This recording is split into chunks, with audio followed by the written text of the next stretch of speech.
(100일) 남으니까 이 수능이 굉장히 불안해지고 있어요.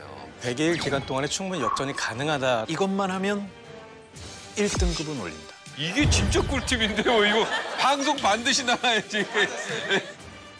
공교육 서비스가 어쨌든 제대로 제공되기 되게 힘들었던 한 해지 않습니까? 네. 공교육의 탓이 아니라 환경적으로 그런 상황이 펼쳐졌기 때문에 양극화가 많이 안 일어났고 사교육이 많이 조장되지 않았다. 그 안에서 어쨌든 변별이 됐다라고 하면 첫 번째 난이도는 저는 탐구에서 가장 많이 변별할 거라고 보고요. 네. 두 번째가 이제 국어. 세 번째가 수학. 수학을 최대한 뒤로 미룰 거예요.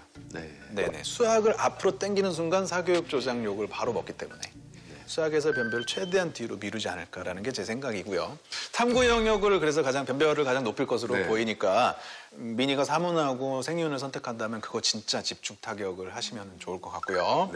국어는 평소에도 늘 변별의 아이콘으로 사용되어 왔기 때문에 늘 평년 수준 정도 난이도를 볼 것으로 생각되는데 코로나 이슈가 있었기 때문에 생명공학에서 바이러스나 세균에 대한 개념이라든지 또는 의료에서 임상, 백신 개발, 그다음에 뭐 신약 개발, 그다음에 제약업과 어떤 정치, 경제 논리 이런 것들에 관한 아티클, 백신의 공급이나 국가의 봉쇄 등등에 관한 주제에 관련된 글을 조금은 찾아보고 거기에 대한 최소한의 배경 지식을 가지고 가는 게 중요할 것 같다. 코로나와 연동해서 제법 어려운 과학과 여러 가지 예술 지문들이 나오는 요새 국어 패턴으로 봤을 때 수험생이라면 꼭 예의상 이런 거는 알아보고 갔으면 좋겠다 말씀을 드립니다. 마스크 종류 뭐 이런 건 안 나오겠죠? 마스크는 거기까지는 안 나오지 않을까. 네. 지금 학생들이 100일 남았잖아요. 조금 역전이 가능할까요? 100일 기간 동안에 충분히 역전이 가능하다라고 확신을 하고 있는데 데이터를 좀 보면서 말씀을 좀 드려보겠습니다. 작년도 수능 등급컷 자료인데 예를 들어 국어를 제가 지금 잠시 보여드릴게요. 1등급 원점수가 91점이었고 2등급이 85점이었어요. 마찬가지 논리로 수학을 잠깐만 보겠습니다. 수학도 원점수 92점, 85점. 영어도 마찬가지죠. 90에서 80. 뭘 말씀드리고 싶었냐면 한 등급을 결정을 하는 점수는 원점수 기준 10점 내외입니다. 그런데 한 문항 배점이 3점 혹은 4점이니까 100일 남은 시점이라고 하더라도 과목마다 3문제씩을 꼭 맞추자는 전략은 하나 등급을 충분히 향상시킬 수 있는 계획이 되기 때문에 100일 남은 시점에도 충분히 성적 향상은 가능하다 하는 내용을 꼭 기억했으면 좋겠습니다. 네. 우리 그 수험생 여러분들이 정말 중요한 얘기인데 2,400시간이에요, 그게. 잠자는 시간 빼면 1,800시간이에요. 1시간이 얼마나 깁니까? 사우나에서 1시간 못 견뎌요. 이게 정말 긴 시간이라고. 죽어요. 정말 죽기 살기로 하면 1,800시간에 스카이 무조건 가죠. 아까부터 말씀하셨지만 얼마만큼 효율적으로 100일을 보내느냐에 따라서 참 많이 달라질 것 같긴 한데 100일 남은 이 순간에 수험생들은 제일 중요한 게 뭔지, 뭘 우선적으로 해야 되는지 너무 궁금할 것 같아요. 말씀해 주세요. 아버님 그 아이들이 수능 시험장에 가면 쉬는 시간에 뭐 할 것 같으세요? 쉬는 시간에요? 쉬는 시간에. 떠들 것 같아요. 떠들 것 같으세요? 네. 말할 그것도 기분이 안 나옵니다. 막 기도합니다. 기도합니다. 배운 것만 나오게 해주세요. 아는 것만 나오게.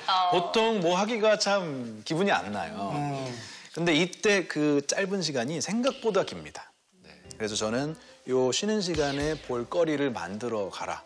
특히 민희가 선택할 것으로 보이는 생윤이나 사문 두 과목에 대해서는 핵심 정리 노트 아니면 뭐 기본서에다가 압축해서 잘 정리한 책 같은 것들을 만들어서 그 쉬는 시간에 보잖아요.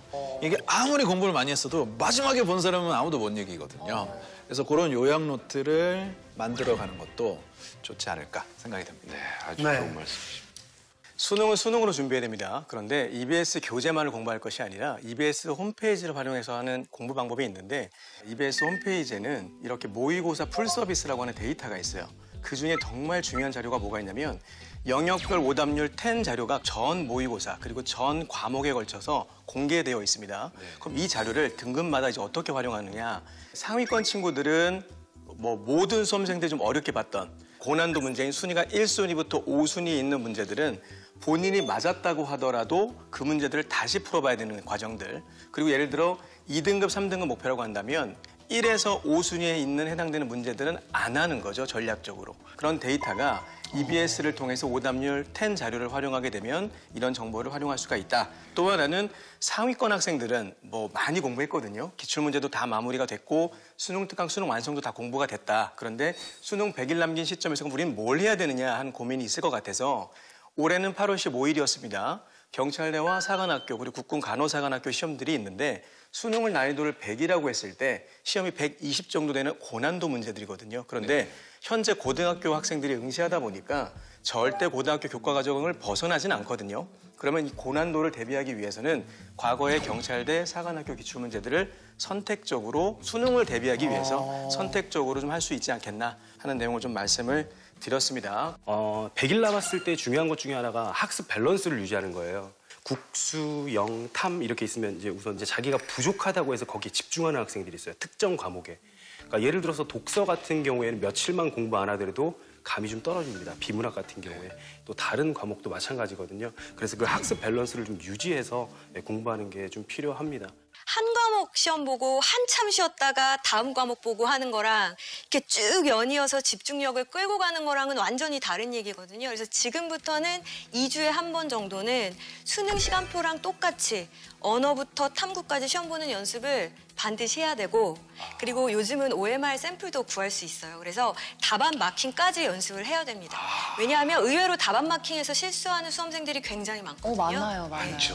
그리고 영어 같은 경우에는 점심시간 이후에 배치가 돼 있기 때문에 이제 졸음과 사투를 벌이게 되거든요. 그래서 내가 어떤 음식을 얼만큼 먹어야 최상의 컨디션으로 시험을 볼 수 있나 이런 것도 이제 지금부터 하나씩 찾아가야 될 것 같아요. 네.